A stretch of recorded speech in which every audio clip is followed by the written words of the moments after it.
Hello students, myself Kumar Ujjwal, faculty of PSIR, and today we are going to discuss a thinker, a political thinker mentioned in your syllabus, Karl Marx, which is very important thinker in brief, because in regular classes there will be much elaboration.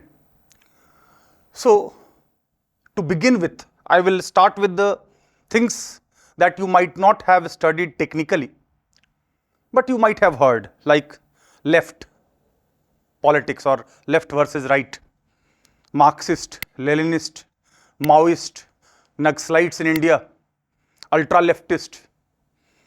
So you might have heard about them. You might have heard about socialist.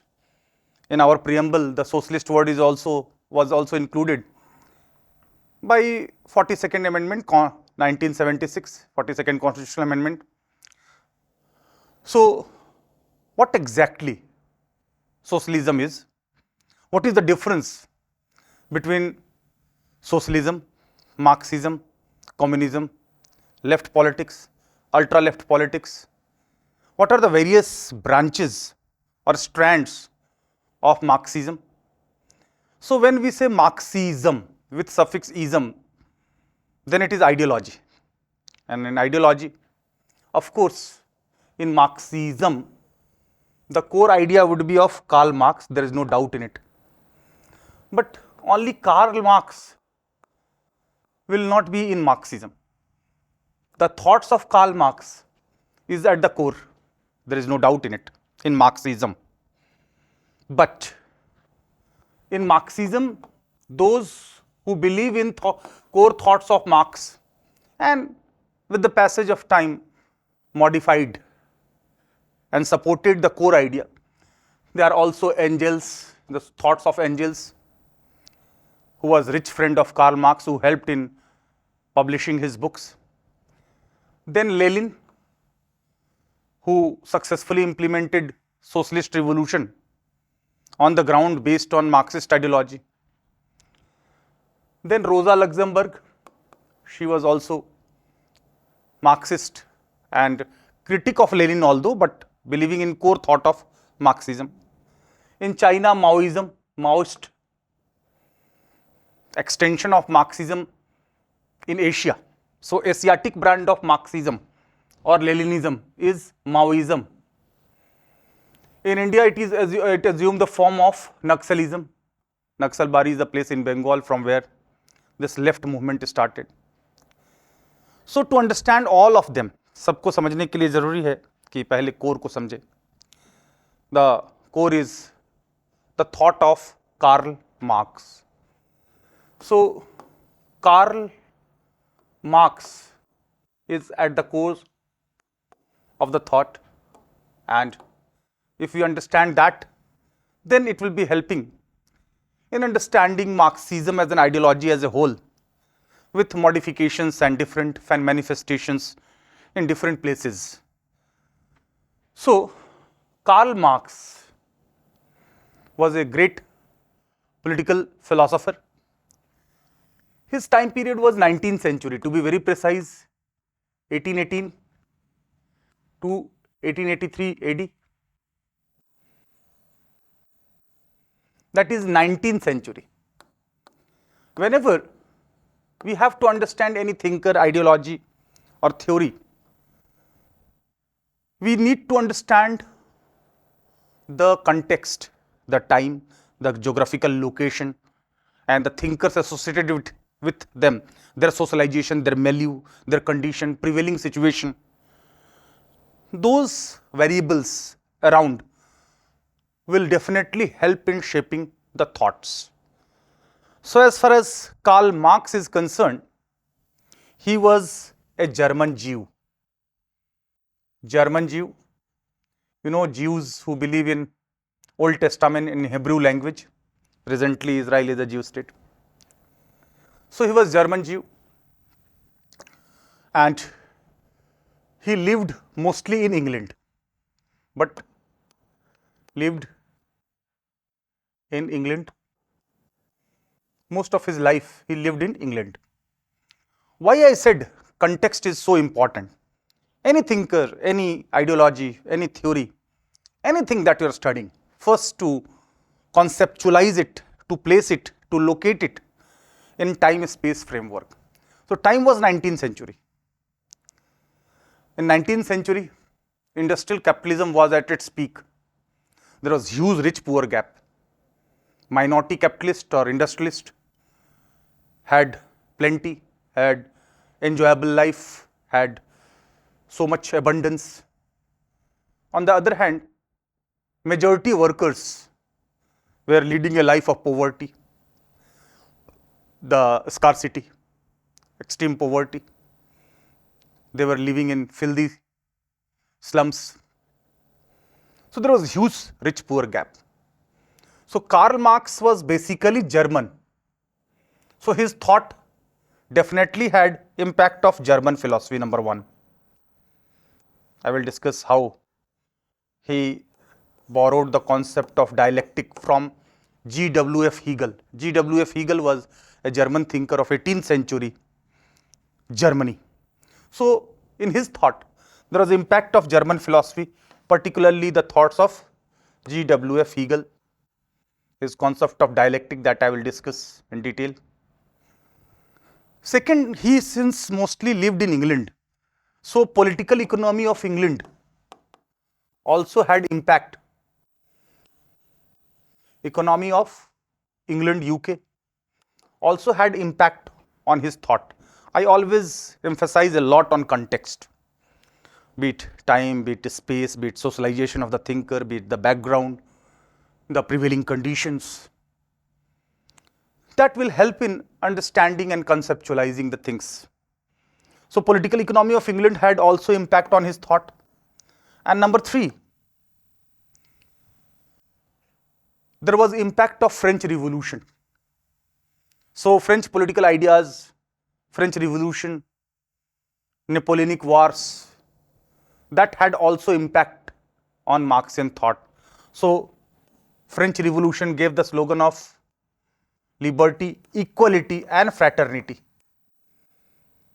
So Marx focused on equality and fraternity because liberty was the achievement of liberalism, capitalism. And he got inspired from the concept of equality and fraternity of French Revolution. Political economy, I will discuss what is mode of production and how economic structure was important and political economy, and German philosophy, dialectic concept, the Hegelian concept.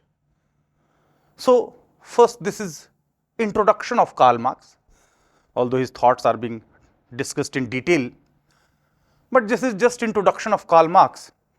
Try to understand his time. Industrial capitalism or capitalism in general was at its peak, rich-poor gap was huge, and his resentment was against that rich-poor gap. His thoughts were against rich-poor gap. He was influenced by this, namely German philosophy. Second, political economy of England, and third, French Revolution. So in Marxian thought, Marxism or Marxian thought emerged as in reaction to evils of capitalism. His thought was against evils of capitalism.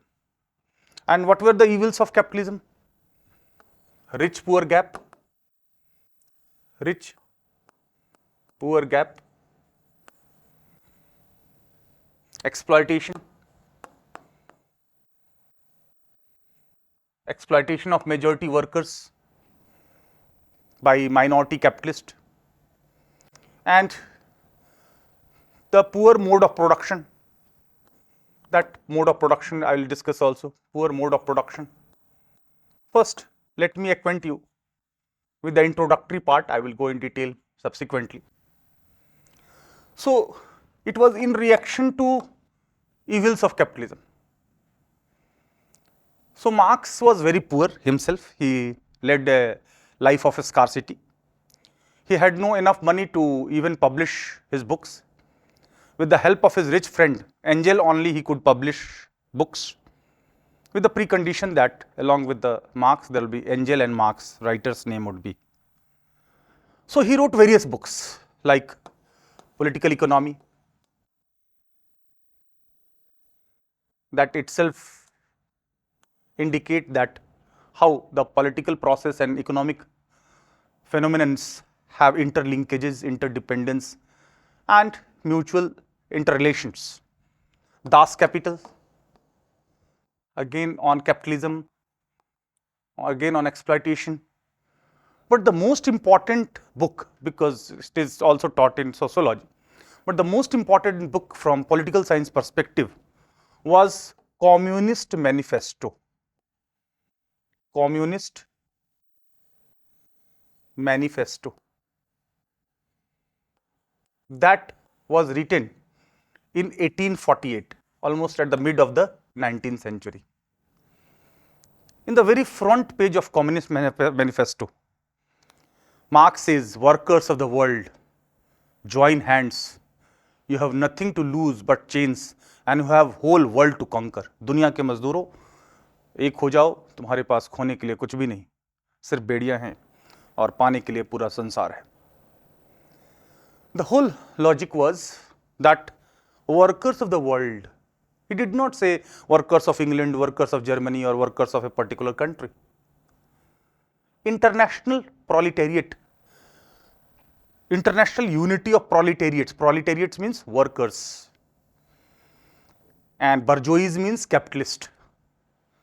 Although bourgeoisie literally means middle class in initial capitalism, 14th century, middle class were traders, but after industrial revolution, the business class were no more middle class, but they were haves, rich, exploiters. So in Communist Manifesto, he says workers of the world.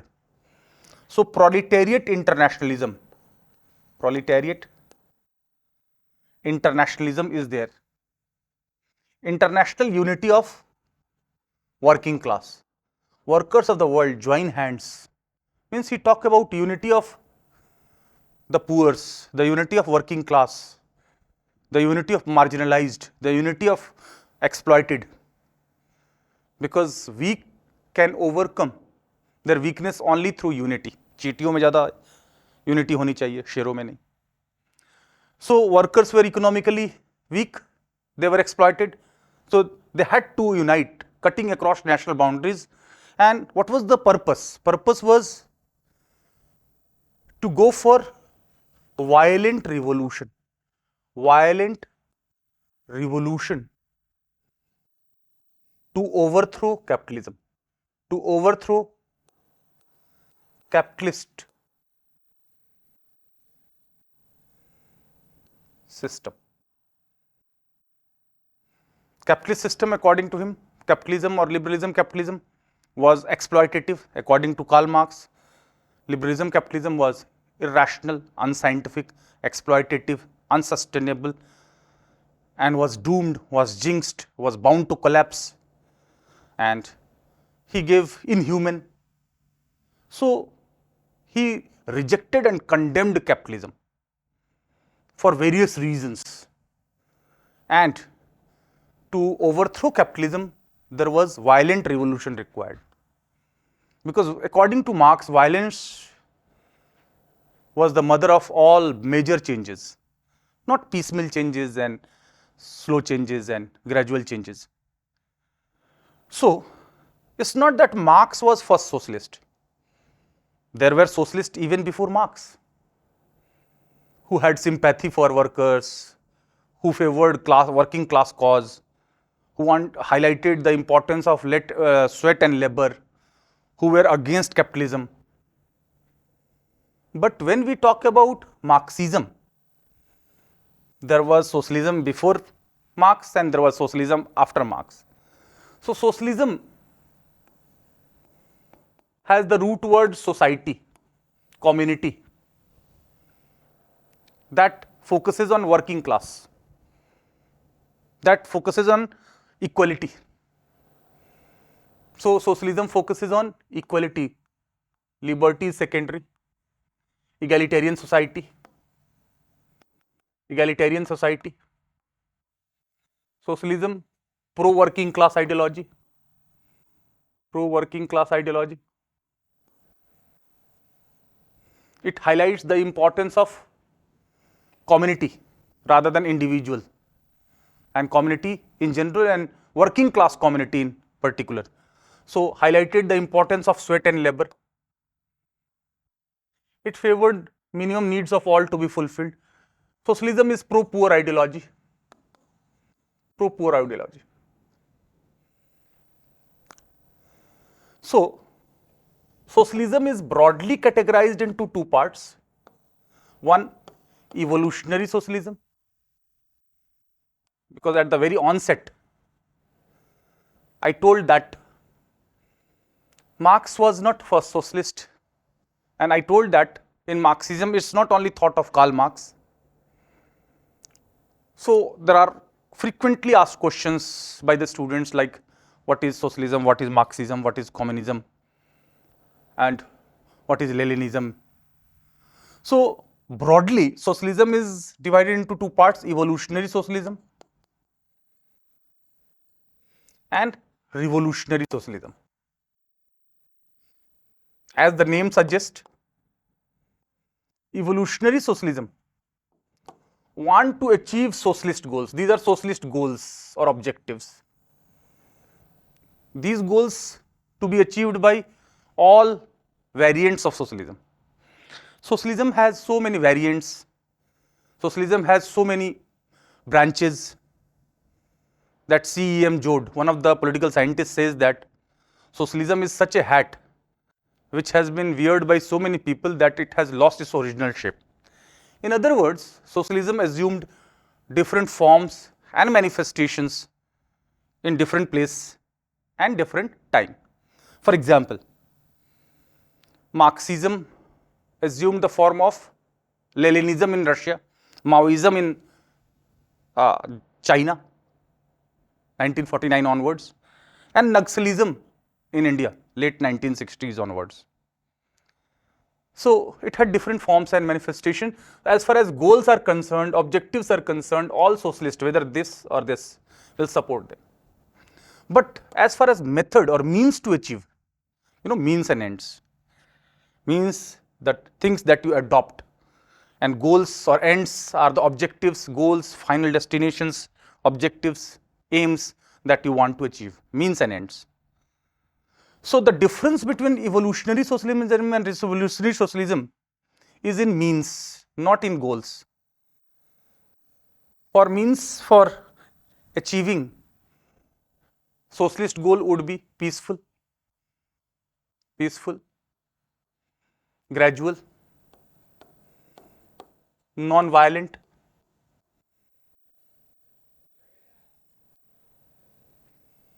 ways, evolutionary, step by step.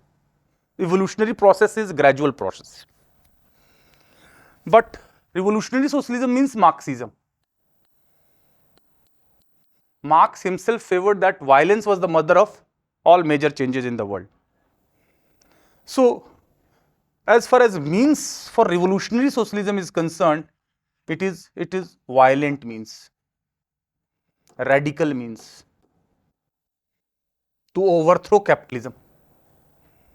Because revolutionary socialism or Marxism believe that the socialist goals cannot be achieved by gradual means, non-violent means. Violence was necessary, radicalism was necessary, and forceful overthrow of capitalist system was necessary to end exploitation forever. So Marxism is also called scientific socialism. Scientific socialism. Marx deliberately used the word communist rather than socialist to distinguish himself from the previous socialist.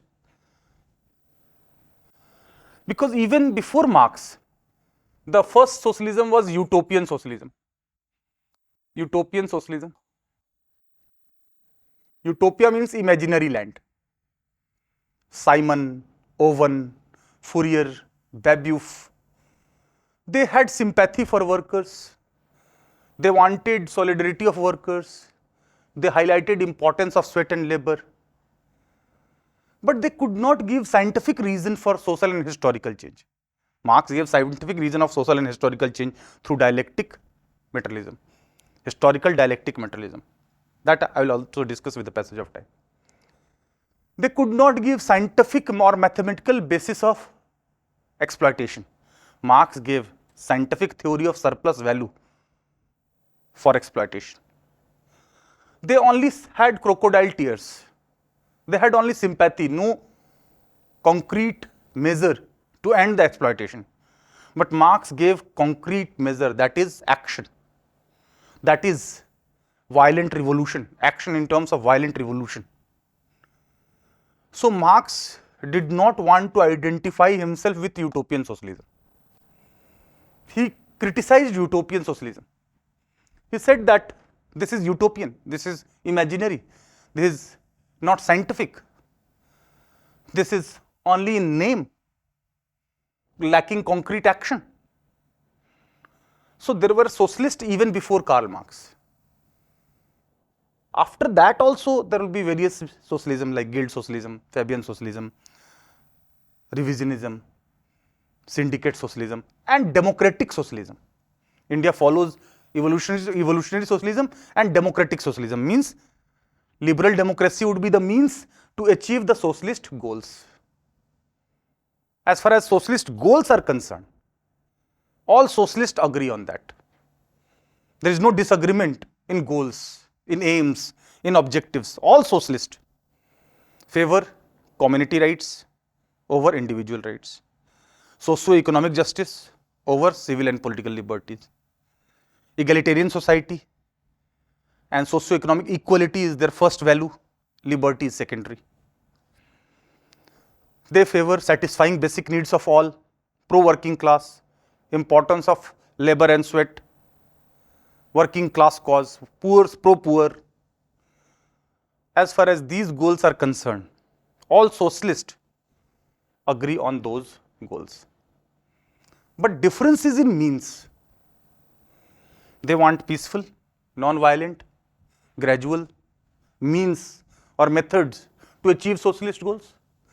And they want violent means, revolutionary means to end the capitalist system forever and to achieve this goal. So, coming back to our original track. So, because many students ask what is the difference between socialism and Marxism? Is Marxism subset of socialism or is socialism subset of Marxism? What is communism? So, communism will come further, that classless, stateless, exploitation-free society is communism, which was ideal for Marx, which was philosophy of Marx, which was never achieved. Because after violent revolution, the dictatorship of minority capitalists would be replaced by dictatorship of majority workers. That will be called socialist state by Marx. And on behalf of socialist workers, Communist Party will have dictatorship. But for Marx, socialist state or dictatorship of workers would be transient, temporary, when all will achieve the equal level, when capitalists will be exploited in such a way that all class difference ends, then ultimately classless, stateless, communist society would be formed.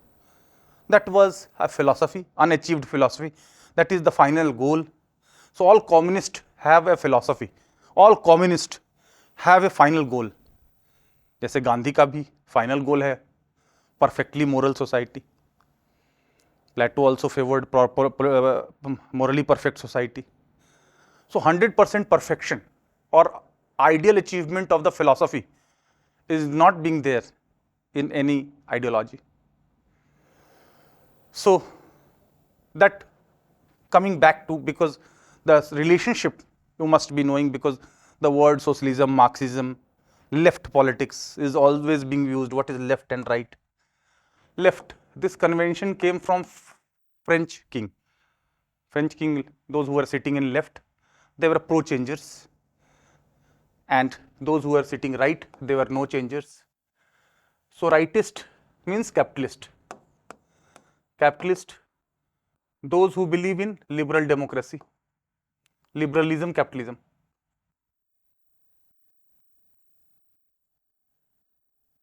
While left believe in socialism, Marxism. Socialism, Marxism. So for left, the ultimate objective is socio-economic equality. Socio-economic equality. For them it's primary, liberty is secondary. But for them, individual freedom or liberty is primary. Individual freedom. Left, pro-changers. They want to change the existing condition, like Marx was pro-changer. He did not want status quo, which was causing privileges for the minority capitalist. Rightists are no changers. They believe that no major radical change should be there, and the formation of wealth and assets, they focus more on formation of wealth, creation of wealth and assets. Creation of wealth and assets through three means, like trading capitalism, industrial capitalism, and financial capitalism. So they favor more on focus on distribution of wealth and resources, even distribution of wealth and resources. So this is directly pro-poor. Directly pro-poor.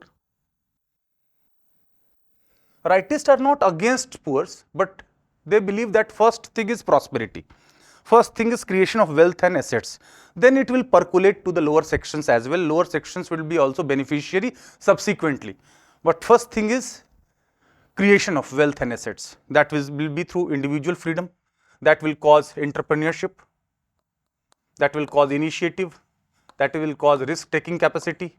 That will cause voyages, discoveries, inventions, individual initiative, entrepreneurship. So they believe in private ownership of means of production. Private ownership of means of production means private property is an incentive. So they believe in incentive system for a person or individual to work hard. While for them, more than incentive, even distribution of resources, pro-poor, egalitarian society, equality, for them is the first value, liberty is secondary, but for them liberty is primary value and equality is secondary. Left believe in 5-year plans, they do not believe in 5-year plans. They believe in state control and command economy, they believe in private ownership of means of production. So there are so many differences between left and right. You might have also about ultra left. Ultra left. So in India, left party CPI, CPM, forward bloc, they are left, but CPI ML or Naxalites are ultra leftist. They don't believe in ballot, they believe in bullet. But left parties in many countries have accepted democracy, liberal democracy. This is right. And ultra rightist, like fascism, like extreme capitalism, like crony capitalism, like pro-capitalist, suppressing working class, suppressing every individual liberty also, ultra leftist like fascism, Nazism. So a broad understanding that left, right, center. And center means sometimes partly this, ultra leftist, ultra rightist. So these words you might have definitely heard. So how they originated, that we are discussing, that were Marx, socialism even before Marx. So coming back to our topic, because we should not get derailed, although everything I discussed was related with Marx, and I started with your platform of knowledge rather than creating new ones, to reach out the things that you must No. So Karl Marx in 19th century, you got his socialization, his books, the milieu, the 19th century rich-poor gap, his appeal for working class unity, international unity of working class, proletariat internationalism. Just introduction of Marx, then I will give 7 points subsequently. So according to Marx, society is polarized into only two classes: haves and have-nots. Exploiters and exploited.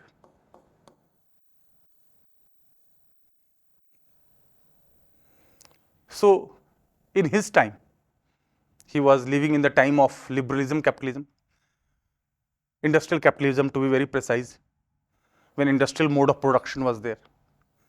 So according to him, minority capitalist or bourgeois were haves who were exploiting majority workers.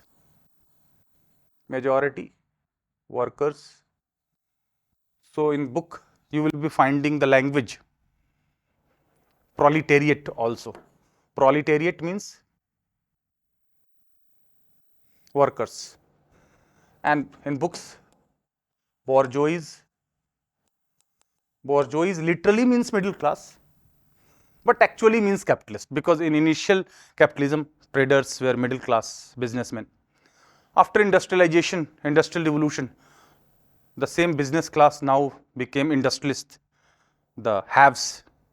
So for Marx, society is having only two classes: haves and have-nots, exploiters and exploited, minority capitalist versus majority workers. So in criticism of Marx, you will find that he did not talk about social stratification or upper middle class, lower middle class. So he talked only in terms of two polarized classes whose interests are diagonally opposite. One can be served only by harming the other. So according to Marx, the concept of common interest or general interest or everybody's interest is a myth. For Marx, the very concept of common interest, social interest, general interest is a myth. There is nothing like this. Either the class interest of this would be served or the class interest of this would be served. If this is served, it will be harming the other. For example, if capitalists have to maximize their profits, they will have to minimize the wages of the workers. If workers have to improvise their condition, it will be only at the expense of the profits of the capitalist.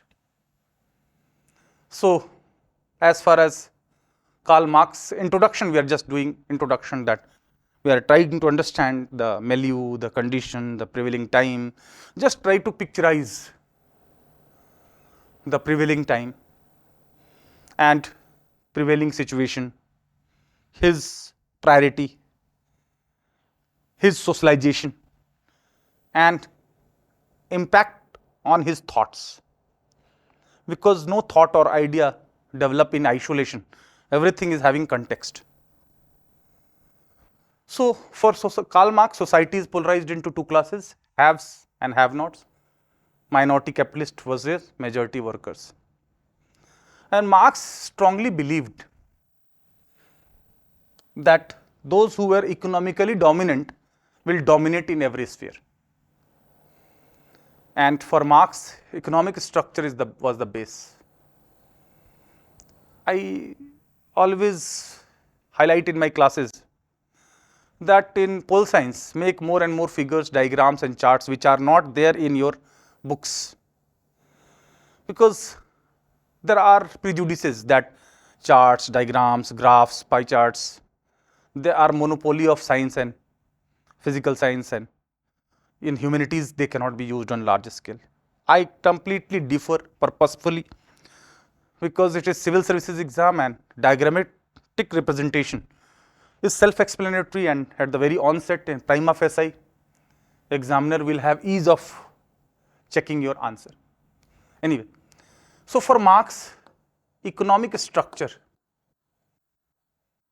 was the base and all others are part of superstructure, be it politics, be it state, be it ideas or ideology, be it religion, be it culture, all are part of superstructure. Superstructure. While economic structure is the base, and base determine everything. Some scholars interpret it as economic determinism, although it's not strictly economic determinism, that is, economic determines everything, but for Marx, economic structure was the base. And those economically dominant, means those who control the base will control the superstructure. Economically dominant would control over superstructure. Means minority capitalist dominate the base, because economic structure is defined in terms of ownership of means of production. So minority capitalists have private ownership of means of production, be it land, labor, capital, raw material, machines, tools, kits, organizations. They are privately owned by minority capitalists, so they dominate the base. They are wealthy, they are economically dominant because they do have private ownership of means of production. So why minority capitalist? Minority capitalists are exploiter because of private ownership of means of production. Because of private ownership of means of production.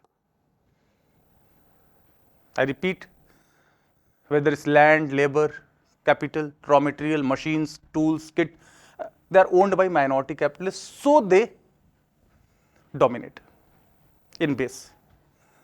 So those who dominate the base will dominate the superstructure as well. Politics would be dominated by minority capitalists, not by majority workers.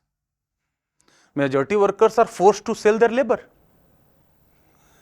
and they don't have bargaining power, because with greater machinations and greater automation, their bargaining power is also reduced. So state will be also dominated by minority capitalist. Since we are studying Karl Marx in political science, and in political science, state, government, laws, they are to be highlighted a lot. So according to Marx, state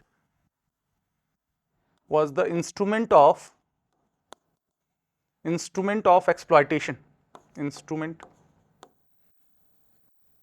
of exploitation in the hands of minority capitalist,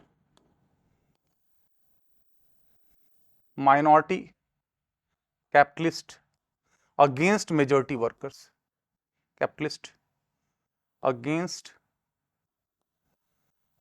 majority workers.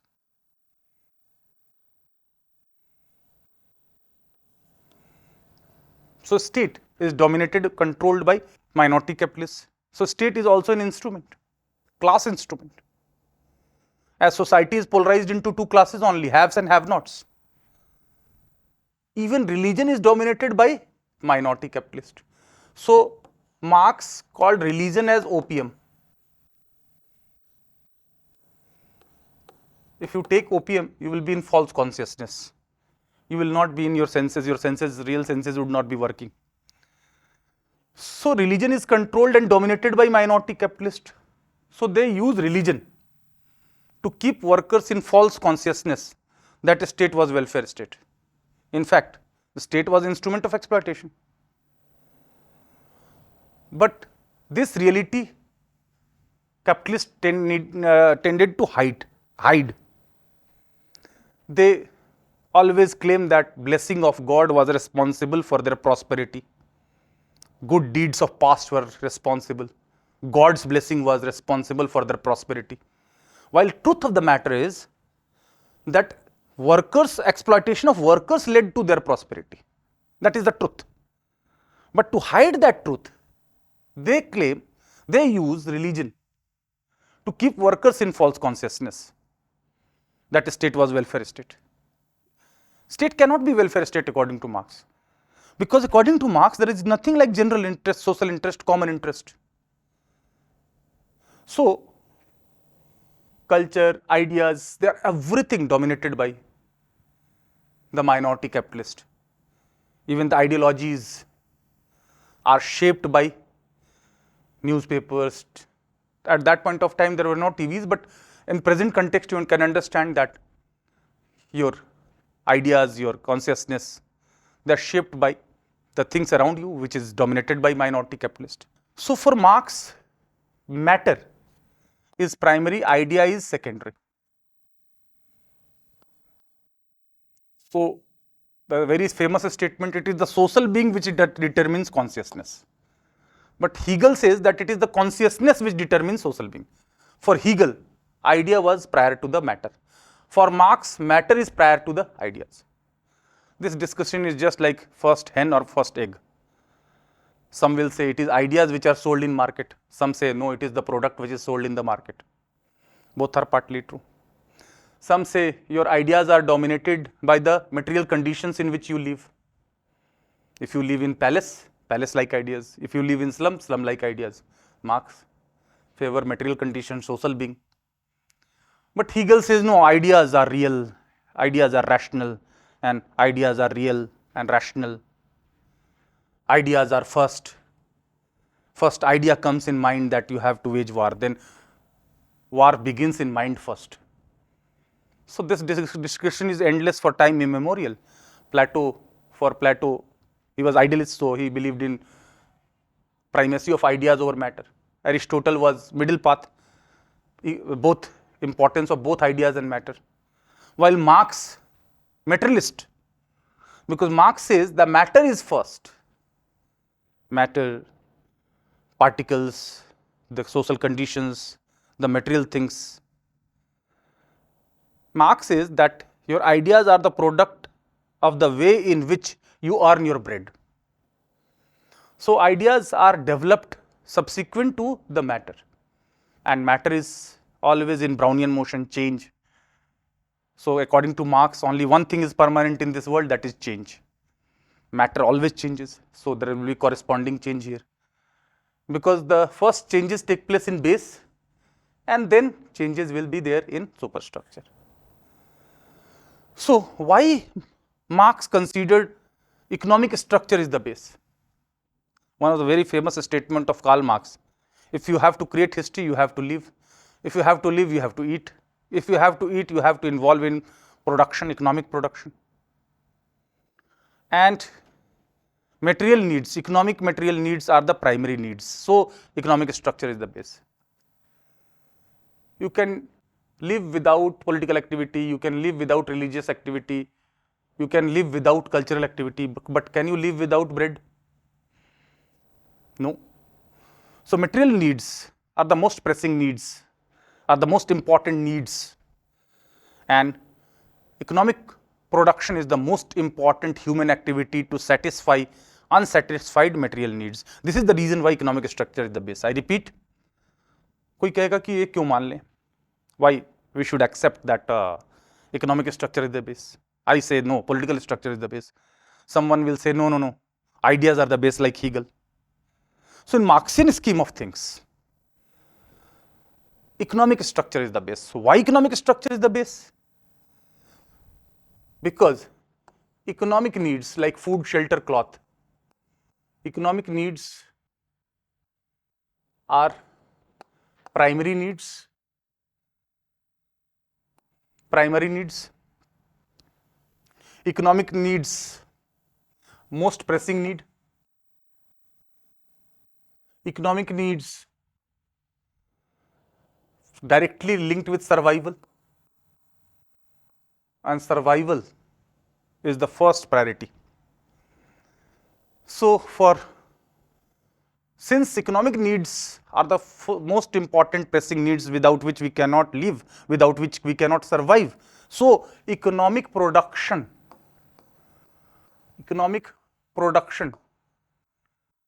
is the most important human activity, most important human activity. There are so many human activities, but which is the primary human activity? Which is the most important human activity? According to Marx, it is the production, economic production. And this is how economic structure is the base. Economic structure is the base, I repeat, and others are part of superstructure. Everything is determined by economy. Those who are economically dominant will dominate everywhere. Minority capitalists were economically dominant because they were owning means of production privately. So, further,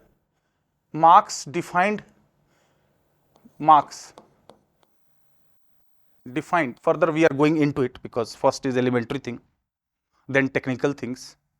At the end of the day, you have to write UPSC Civil Services exam. So, naturally, your preparation should be in accordance with that requirement of that. So, first to begin with the elementary language, but subsequently going to the technical details. Still, it is the introduction of Karl Marx going on, means 7 points of Karl Marx are separate. So, for Marx, the economic structure was the base, and Marx defined economic structure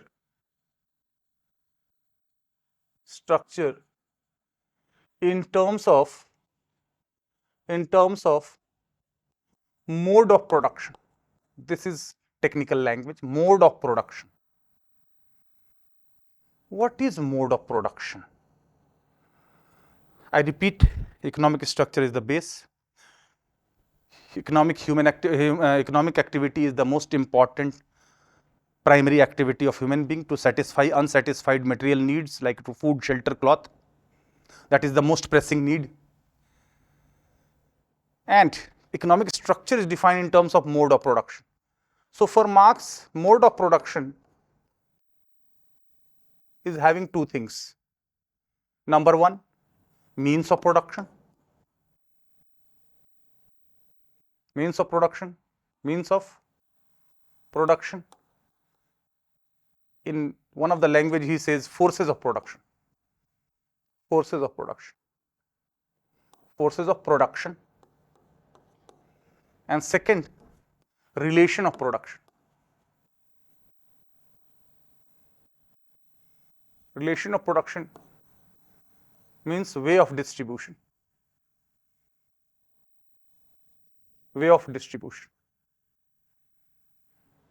Or relations of production. So, means of production are further living and non-living. For any production, you need combination of living and non-living means of production. Living means of production like labor, like skill, like intelligence, like sincerity. These are living means of production. Non-living means of production like land, capital, raw material. So, this is sterile, this is dynamic, this is static, this is sterile, this is dynamic. I repeat, land is sterile according to Marx, but living means of production is productive. Living means of production is dynamic, this is static according to Marx. But these are means of production, you cannot have any production without them. Living and non-living means of production must be there. And both are owned by minority capitalists. Even labor, skill, intelligence, talent, merit, they are purchased by minority capitalists. So they have ownership of even living means of production, what to talk of labor, what to talk of factory and raw material and machines and tools and kits. So means of production changes with the passage of time. Like in feudal time, hand mills were there. In modern times, steam engine, then electricity, then hydroelectricity, now nuclear energy, now solar energy. So every time matter is changing. Every time matter is in motion. And only one thing is permanent in this world, that is change. Why change? Because in material sphere, the technology advances, that cause material changes, that cause changes in base. So there has to be corresponding change in superstructure. Like in feudal society, feudal lords were dominating, but in capitalist society, minority capitalists were dominating. Because feudal lords had only land as means of, as ownership of production, while in capitalist factories and industries were the ownership. So which is superior ownership? Ownership of factories and industries or ownership of land? Definitely ownership of factories and industries superior than ownership of land. So the change will be there, and with the passage of time, instead of feudal lords, capitalists will dominate. So Marx divided human history into 5 phases. First, primitive society, then feudal society, master servant society, then feudal society, then capitalist society in which he was living, and in future there will be communist society, classless, stateless society. So relation of production, way of distribution or pattern of distribution will change. So there are social and historical change with the change of mode of production. There are social and historical change with change of technology. Change is permanent. All the time class contradictions are being there between haves and have-nots. So there will be tension between means of production and relation of production because of changing technology, because of change of mode of production. That will cause tension and changes. So change is permanent according to Karl Marx. So you can understand from this introductory part, just I have acquainted you with the Karl Marx, that what is Karl Marx time period, his thought, Marxism and Karl Marx. His successors like Lenin implemented Marxism in Russia in 1917, first successful Bolshevik revolution in Russia based on Marxist ideology. Then in China 1949, Mao Zedong implemented Marxism. So Maoism is Asiatic part of Marxism, because Marxism and Leninism in Europe, Maoism in China. At that point of time, 70% population of China were peasants, not workers. Industrial society of Europe had majority workers, but Asiatic society, agrarian society, had majority peasants. So ideology had to modify, the thoughts of Marx and Lenin had to be modified. So these modifications are being there with the changes in places, time, situation. So this is just introduction of Karl Marx. I repeat what I have said earlier, that Karl Marx, our 19th century thinker, he believed in revolutionary socialism. His thought is Marxian socialism, Marxism, scientific socialism. He published his books with the help of his rich friend Engels. He favored international unity of working class. He favored violent revolution. He was against capitalism, which according to him was irrational, unscientific. Every point need to be elaborated, how it was unscientific, how it was irrational, how it was inhuman, how it was exploitative, how it was doomed, how it was jinxed, how it was bound to collapse. But I referred one thing which I cannot leave in between. I said Marx divided whole human history. According to Marx, human history divided into 5 phases. And I always emphasize and insist that in humanities, in PSIR, you make more and more diagrams, graphs, charts. then only your copy would be different from the crowd. And scientific presentation through graphs, charts, diagrams is always rewarding. Nobody can deny its importance. So, I just make it x-axis independent variable time is taken, and another variable according to Marx, the most important variable was change in mode of production. So, mode of production, change in technology, advancements in technology, change of mode of production, or material development with the introduction of new technologies. So, initially Homo sapiens, primitive society, man was food gatherer and hunter. So, it was primitive society, then master slave society, then third feudal society, fourth capitalist society, and fifth which will come will be communist society. Now, both questions can be answered. What is communism? What are the 5 phases according to Karl Marx? And Marxian human history goes in a zigzag manner or a positive straight line. You know, according to mathematics, positive straight line means every succeeding stage is more developed or ahead of the preceding stage. So, according to Marx, every succeeding stage is materially more developed than its preceding stage. Means first is primitive society. Here there was no class difference, but it was the most inferior mode of production like food gathering, hunting. It was not sustainable in wake of rising population. To satisfy unsatisfied material needs, you need to improvise mode of production. So, for better mode of production, you need to come together. When people came together, some were mentally more virtuous, many were mentally less virtuous and had more appetite and more manual work. Very few had mental virtues and mental work they could do. So, here the first division started, master slave society. Slaves were privately owned by, so you can write this graph freehand, no, not more time to take. In exam, time is very much precious. So, freehand diagram. So, primitive society, first stage. So, better mode of production. The need of better mode of production was reason for togetherness, was the reason for people coming together.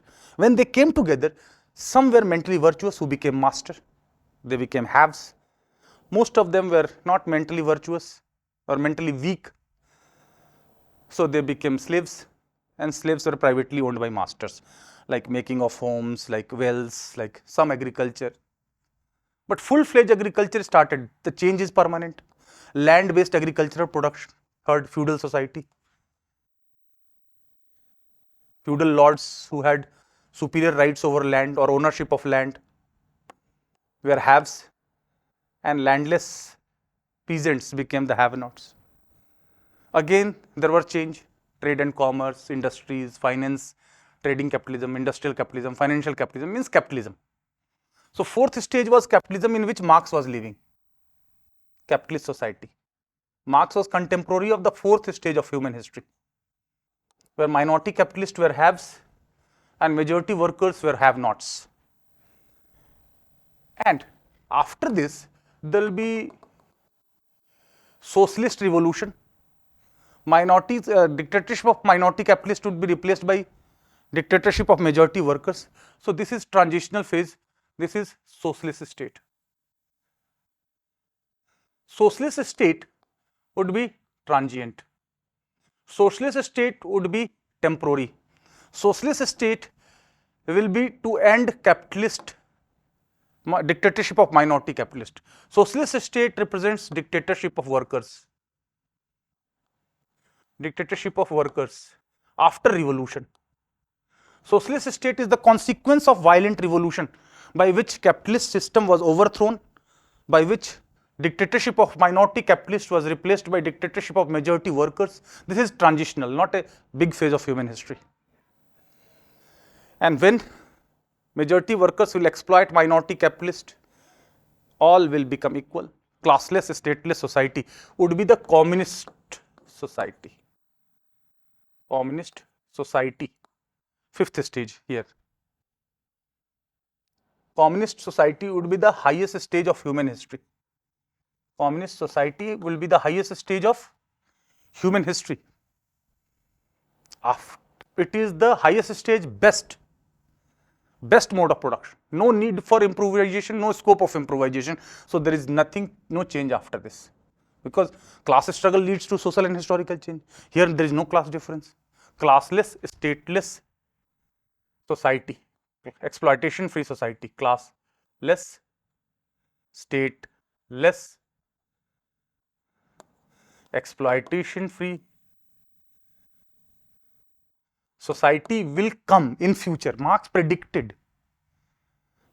This is the goal, this is the ultimate destination, this is the ultimate objective that Marx predicted, that revolution will come, capitalism will end, and after a transitional phase, socialist state, there would be communist stage. So communism, I repeat, is an unachieved philosophy in Marxism. Nowhere communism could be achieved. In Russia, through Bolshevik revolution, socialist state was there, and on behalf of dictatorship of workers, there was dictatorship of Communist Party, 1917 onwards till 1991.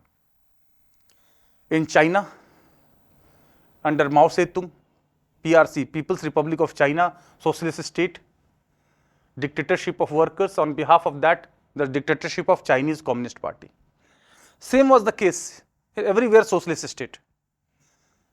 Be it Eastern European countries after end of Cold War, like by end of Second World War, Poland, Hungary, Czechoslovakia, Romania, Bulgaria, Yugoslavia, Cuba, Mongolia, Vietnam. They had also socialist state. They could not achieve this stage, because if stateless, there will be anarchy, and no society will be classless, because minority capitalist ended, but party elite and party elites became the dominant in socialist state. So this is the difference. These are the 5 stages of human history according to Karl Marx. Primitive society, there was no class difference, but it was the most inferior mode of production. So there was need of change. Here also there will be no class difference, and class struggle is the cause of social change. So here it is the highest, ultimate, 100% ideal. So there was no scope of improvisation. This is the graph of human history of Karl Marx, that in Marxian scheme of things is called dialectic, historical dialectic materialism. Historical. Still we have to discuss what is dialectic, what is materialism, what are the 3 principles of dialectic, how Marx borrowed the concept of dialectic from Hegel, the 3 principles of dialectic like unity of opposites, negation of negation, quantity changes into quality. That will be discussed in detail in class. In this, I am just acquainting you with the elementary things, that is easily understandable part, then going into technical part. So what is dialectic, and from how Marx borrowed the concept of dialectic from Hegel, how Hegelian dialectic is dialectic idealism, how Marxian dialectic is dialectic materialism, what are the differences, and from where concept of materialism Marx borrowed. That French materialist Feuerbach was the source of inspiration for him. So before concluding the class, because this is there is limited time in this, so I must give you the details that whole Marxian thought. I repeatedly write the topic so that there is no scope of derailment. Many times you get derailed and there is the defocusing of the things, that is not desirable. So Karl Marx, I repeat that Marx was a thinker. Marxism is an ideology. Marx can die, Marxism cannot die. Gandhi can die, Gandhism cannot die.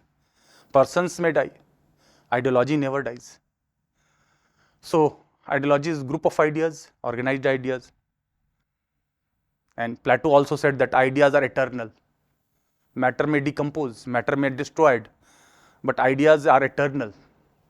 Ideas will remain always. Anyway, so different thinkers, we will discuss who is idealist, who is realist, in what sense. So the debate of idealism, realism, the debate of idea first or matter first or ideas first, or importance of both, like Aristotle. For Aristotle, both ideas and matters. So I just write that Marxian thought is divided into 7 parts. First is dialectic materialism. Dialectic materialism. Second is historical dialectic materialism. Because in traditional approach in political science till Second World War, history was being used to explain political process, political phenomenon, political institutions, political thoughts, political ideas.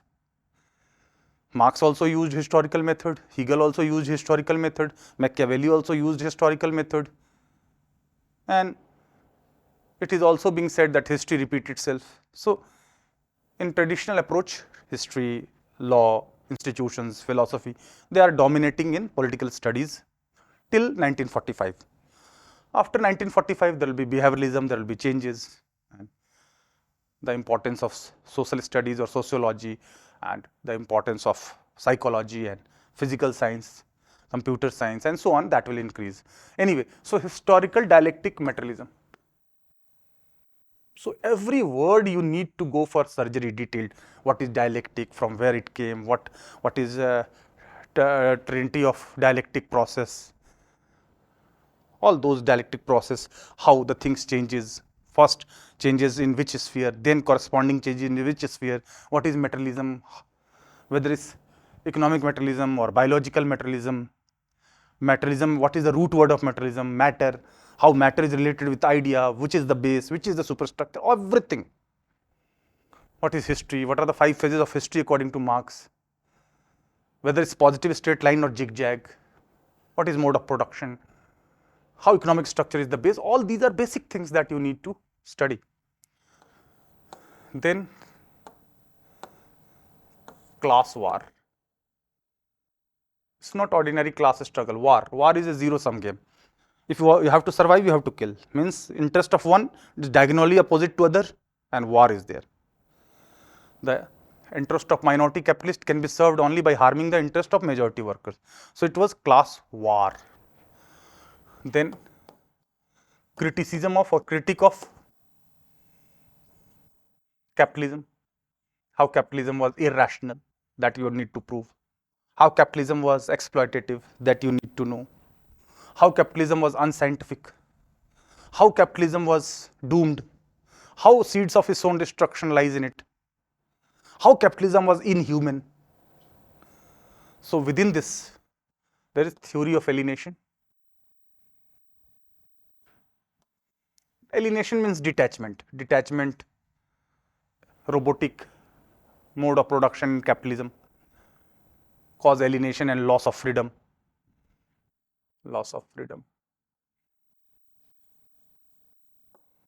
How in capitalism, individual is not seen as a human being, seen as a consumer, how he become robotic, how his work is so much routinized, machinized, prototype, robotic, causing alienation and detachment, how it is inhuman.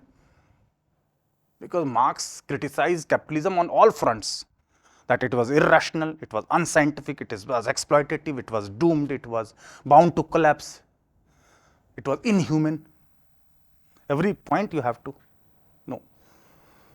Because at one point of time, UPSC asked the question, Marxian concept of freedom. So Marx did not discuss freedom in isolation. He discussed the conditions of alienation cause lack of freedom. Ending of condition of alienation leads to freedom. So you have to many times understand the question. Questions may not be in direct language. That can be indicative language. You have to infer from it, and then you have to understand the mindset of the question setter. What is the intent of asking the question? What is the demand of the question? Because at the end of the day, this knowledge is not for sake of knowledge. This knowledge is for sake of exam. To crack this exam, you need a skill. You need art to maximize your marks. You need art of writing and for smart work. So I'll be discussing in detail how we will simplify the things by using innovative techniques that I have developed over the period of time. I've been teaching this subject for last 22 years. So over the period of time, I have developed so many mnemonics, classification, correlations, art, graphs, charts, diagrams, examples, applications. The purpose is to simplify the things, because vastness of the syllabus necessitates simplification. Simplification is not a luxury in UPSC, it is a necessity in UPSC. And you need to go for smart labor. You need to, your modus operandi of studies will also matter. It's not only reading. Reading will, by that you can have knowledge. But in UPSC, you have to go beyond knowledge. Application of knowledge. Application of knowledge as per the demand of the question. Experience-based applied knowledge. Thinking, recalling, picturizing, contextualizing, and then writing an answer in a time-bound manner with locus, focus, with the flow, with the word limit, with the time limit. So many variables of success are there, and you have to, all recipe of success you need to know. So, criticism of capitalism. Then Marx scientifically explained, mathematical way he explained the causes of exploitation. Theory of surplus value. Theory of surplus value. What is surplus value? What is the rate of surplus value? What is the cause of exploitation? What is the cause of capital accumulation and monopolistic tendencies in capitalism? So that you will be understanding only when you understand the difference between value and price. What is value? Who create value? What is surplus value? So all these things you need to know. So Marx scientifically and mathematically explained the causes of exploitation. Marx scientifically explained the causes of social and historical change. Marx gave concrete action plan of violence for overthrow of capitalism. So Marxism is called scientific socialism. Then sixth stage would be revolution. Revolution will end dictatorship of minority capitalist. It will lead to formation of socialist state for a transitional period. Socialist state means dictatorship of workers. Dictatorship of workers. This will be after revolution. Socialist state, and final would be when socialist state will be transient, it will be for a temporary time period, it will not be forever. So whenever there will be state, there will be dictatorship, and earlier there was dictatorship of minority capitalists, now dictatorship of majority workers. But there is difference. Dictatorship of minority capitalist in capitalism was to continue exploitation. This is a necessary evil,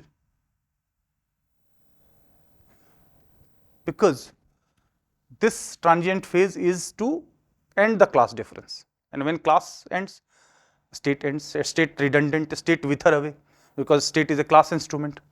So finally, communist society, ultimate stage, highest stage, final stage, communist society. I elaborate what is communist society. Classless, stateless society. Classless, stateless society. This will be exploitation free society. Exploitation free society.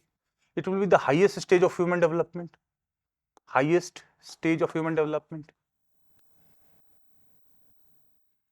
Human development. This is the best mode of production. There are various ways in which we can define communist society. There is confusion that some people say that in communism everyone will become equal. See, the concept of equality has so many myths. We are not talking about natural inequality. Natural inequality is not disputed by socialists. No, somebody is tall, somebody is height is less than. This does not mean everybody to be cut and to be made of equal size. Conventional, social, man-made, unjust inequality is challenged. So this does not mean completely equal society. Marx says that in communist society, everybody would contribute according to his ability and would get according to his needs, not equal. Somebody is so tall, so need more cloth. Somebody is short, need less cloth. So everybody need would be fulfilled. So communist society is an unachieved philosophy. Philosophy means, philia means love. Sophie means wisdom, love for wisdom, higher goal, ideal goal, ought to be, should be, need to be achieved. So every Marxist, Leninist, Maoist, revolutionary socialist, Marx deliberately used the word communist to separate himself from utopian socialist. So now you will be able to understand that communism or communist society is a philosophy in the thoughts of Karl Marx. For every communist, this would be the ideal to be achieved. This will be the highest stage of human development. This will be the best mode of production. Here there will be no private ownership of means of production. Here there will be public or social ownership of means of production. Here there will be no exploitation because there will be no private ownership of means of production. But it could nowhere being achieved. In most of the communist countries, elitism of minority capitalist was replaced by party elitism of communist party. So social difference continued. Class difference even continued in spite of public sector and social ownership of means of production. And ultimately, Soviet brand of socialism collapsed in 1991. So many started questioning that Marxism has died. No. Still, in our constitution, socialist word is there. Still in Germany, German Socialist Party. Still in China, Mongolia, Vietnam, North Korea, purely the single party communist system is there. And socialism as an ideology is being there in every country. Even in England, there was guild socialism, there was Fabian socialism, which highlighted the causes of working class. In France, there was syndicate socialism. Then there was revisionism. In German, there was German socialism. In India, Norway, Finland, and other Scandinavian countries, we follow democratic socialism, Gandhian socialism. So socialism is there. Socialism as an ideology with the objective to have exploitation-free society or the working class cause or egalitarian society or to highlight the importance of labor and sweat, left ideology. So socialism and leftist are closely related but not the same. Left means those who believe in core ideology of Karl Marx, while socialist, most evolutionary socialism like India, that agree with the objectives of socialism, but means will not be revolutionary, means would not be violent, means would not be revolution or radical overthrow of capitalist system, but it will be democratic, peaceful, non-violent. So we are Gandhian socialism, democratic socialism. Liberal democracy would be the means, socialist would be the end. So this is how this need to be further elaborated, because you need to understand each and every word, what is dialectic and what is materialism and what are the classes and how it is war, how it is not ordinary struggle, what are the critics of capitalism, how they are, what is surplus value, what is the rate of surplus value, what is the difference between value and price, all those things. Who creates value according to Marx? Then every thinker is being commented, is being criticized. There are limitations. So be it thinker, be it ideology, be it a theory. For example, political theory or political philosophy, one way of looking the things based on subjective values and principles. So after criticism of one theory, another theory, criticism second theory, third theory. So multiple theories or multiple political philosophy to look the same political issue is helping in multi-dimensional understanding. So criticism is always welcome. Every theory in humanities, there is nothing like true and false. Mostly there are things like right and wrong. Mostly the things are like suitability or non-suitability. For example, for poor societies, socialism would be more relevant. For prosperous society, liberalism, capitalism would be more relevant. So suitability, subjectivity, supplications, situation, time. So this is the how and multidimensional understanding. So we in political science we have to study, for example, thoughts of Karl Marx as a political thinker, then Marxism as an ideology, then Marxist theory to be applied in liberty, equality, justice, then Marxist theory to be also applied in second paper, international relation, and then so everywhere it is to be applied. Same is the case with Gandhi as a thinker, Gandhism as an ideology, Gandhi's role in national movement, Gandhi's strategy in national movement, they are all interrelated things. So in political science, the syllabus is very short, the things are being repeated, so it appears that it is a bit large, but the things are very short, they are easy to understand. Once you understand the core concepts and you develop a platform of knowledge, then it will be easier to reach out other relevant things easily. So in limited time period, I just discussed the broad contours of this thinker. In our regular classes, there will be more detailing, there will be some dictations also, there will be more charts and diagrams and more examples, because by examples you can understand, you can correlate, and always try to correlate from your surroundings, from the things that you are already knowing. That platform of knowledge should be used to reach out the new things of learning, new areas of learning. So that will make the process of learning quite easier, simple. And lastly, last but not the least, I will say always your method of preparation, your modus operandi, the availability of material, guidance, your mental health, physical health, your answer writing skills. There are so many variables of success. You need to know each variable, you need to work on each variable, you need to rectify your weaknesses, you need to hit your weaknesses hard and to come out. Confidence will grow exponentially when you hit your weaknesses hard. So that is the only thing that in limited time period. So anything that will be coming in classes, feel free to ask, because it will be not a one-way class, it will be interactive class. It will not be too much crowded class, because in crowded class you will not be having leverage to ask, you don't have flexibility or option to ask, which is not the case here.